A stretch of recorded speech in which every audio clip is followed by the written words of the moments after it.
Hey, everyone! Today we're bringing a complete analysis of why Real Madrid has better management than Barcelona while spending much less. Stay until the end of the video, like, comment and don't forget to subscribe to the channel, which will help us a lot. Real Madrid gives Barcelona a lesson in the market, and it's not because they have more money. In this video, you'll see that Real Madrid builds better teams, not because of financial power, but due to their organization and strategy, which are far superior to their rival. In recent years, you've seen that Real Madrid has won almost everything, and when they don't win everything, they at least win something, whether it's a domestic cup or the Champions League. Meanwhile, Barca has largely been a bystander on the Spanish and European stage. Barca did win La Liga the season before last, but when we compare the titles that Barca has recently won, it's clear that Real Madrid has a significant advantage. In general, both fans and the press around the world attribute Real Madrid's success over Barcelona to financial reasons. After all, Real Madrid has invested in major signings, paid high salaries, and invested to truly achieve great things. But here's the mistake: in some cases, Barcelona invests even more than Real Madrid. So, the narrative that Real Madrid builds better teams because of money doesn't hold up.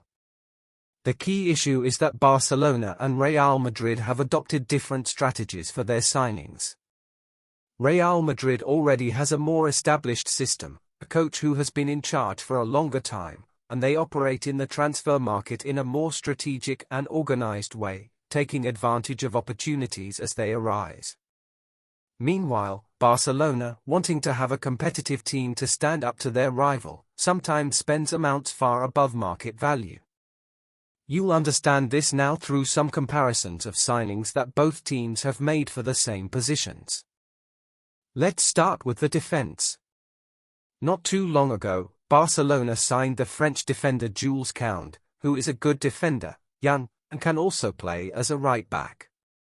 But look at the difference in values. Barcelona paid €50 million to sign Koundé, a good player, as I mentioned.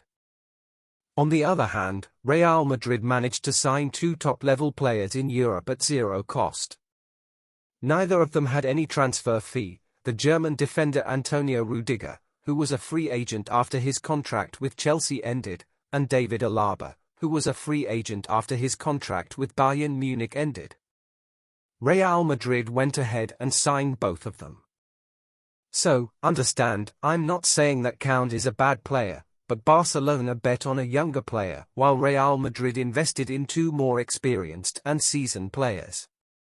And, as I mentioned, due to their strategic approach, Real Madrid managed to convince these players to wait until the end of their contracts to join Florentino Perez's star-studded squad. Now, let's move on to the midfield. A few seasons ago, Barcelona spent €86 million on Frenkie de Jong, a Dutch midfielder who was at Ajax and had just come off a great season in the Champions League. Barca paid that amount and gave him the highest salary in the squad, which is still the highest to this day. On the other hand, Real Madrid recently paid €31 million for Eduardo Camavinga.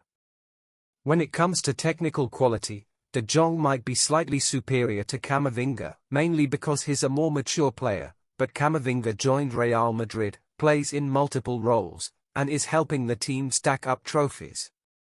So, the question arises, is the football difference between the two really worth €55 million? Of course not. It's clear that Real Madrid organizes its signings so well and does such a good job developing players with potential that even when they spend a bit more than Barcelona, they are still more effective. Now let's compare pairs of Brazilian players. Barcelona spent €58 million on Rafinha when he was at Leeds and paid €40 million for Vitor Roque when he was at Atlético Paranaense. Real Madrid, on the other hand, signed Vinicius Jr. from Flamengo and Rodrigo from Santos for €45 million each, totaling €90 million for two players who were still prospects. Barca signed one prospect and one player who was already established in the Premier League for €98 million. It goes without saying that Real Madrid had much more success. So, as you can see from these comparisons, Real Madrid ends up making better signings that fit the team better, regardless of the player's age or where they come from.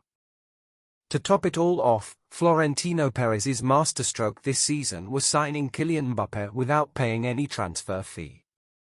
Mbappé, a World Cup winner and one of its top scorers, was performing exceptionally well at PSG, and Real Madrid secured him at just 25 years old without spending a cent on his transfer.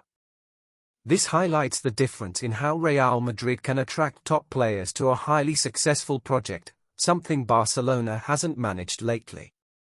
When Barcelona wanted to sign a top European forward, they paid €45 million for Robert Lewandowski, who was already over 30 years old. So, while Madrid secured a young talent like Mbappé for free, Barca spent over €40 million on an older player. Comparing the spending between the two clubs, Barcelona has spent at least as much as Real Madrid, if not more. The key difference is that Madrid has more organization, stability in coaching, and professionalism in their processes. In the post-Messi era, Barcelona still faces many political and financial instabilities, which likely explains their different approach in the transfer market.